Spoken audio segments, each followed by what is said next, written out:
అందరికీ నమస్కారాలు. ఎందరో మహానుభావులు అందరికీ వందనాలు.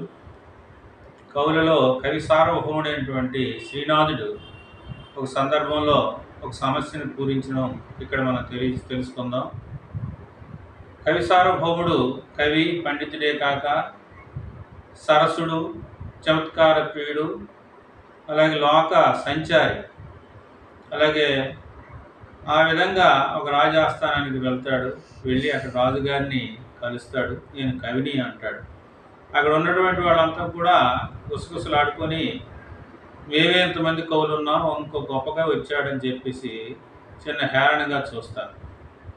అప్పుడు వాళ్ళందరిలో ఒక పెద్దవాళ్ళు లేచి, అయ్యా మీరు కవి అంటున్నారు కదా, ఒక సమస్య ఇస్తాను పూరించండి అని చెప్తాడు. చెప్పండి కవీశ్వర అని చెప్తాడు. అప్పుడు ఆయన అందరూ అందరే మరియు నందరే అందరు అందరే అని చెప్తాడు. దానికి ఆలోచించి శ్రీనాథుల వారు పద్యాన్ని పూరిస్తారు.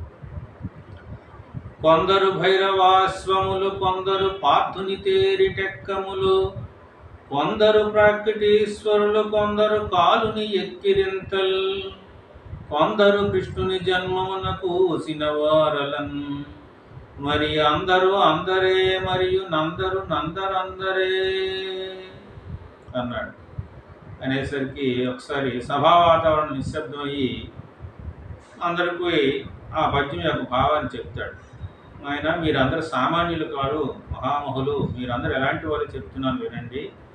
కొందరు భైరవాశ్వములు, కొందరు భైరవాశ్వములు అంటే భైరవుడు అంటే కొందరు కుక్కలు, కొందరు పార్థుని తేరిటెక్కములు.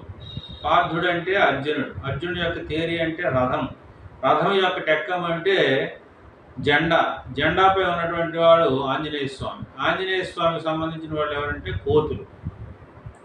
కొందరు ప్రాకటీశ్వరుడు, ప్రాకటీశ్వరుడు అంటే వరాహతారం తాలూకా వారసుడు, వరాహం అంటే పందులు.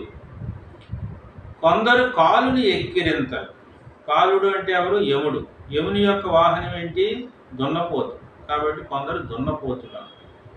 కొందరు కృష్ణుని జన్మమున కూసిన వారలను, కొందరు కృష్ణుడు పుట్టగానే కూశారు, గాడిదలు వలె కూశారు, కాబట్టి కొందరు గాడిదలు. కాబట్టి మీ అందరూ సామాన్యులనైనా, కొందరేమో కోతులు, కొందరేమో కుక్కలు, కొందరేమో పందులు, కొందరేమో దున్నపోతులు, కొందరేమో గాడిదలు అని చెప్పాడు. అనగానే అక్కడ ఉన్నటువంటి కవులందరూ కూడా తప్పని నోరు మూస్తారు.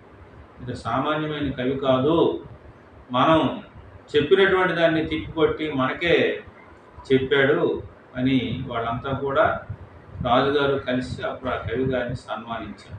స్వస్తి.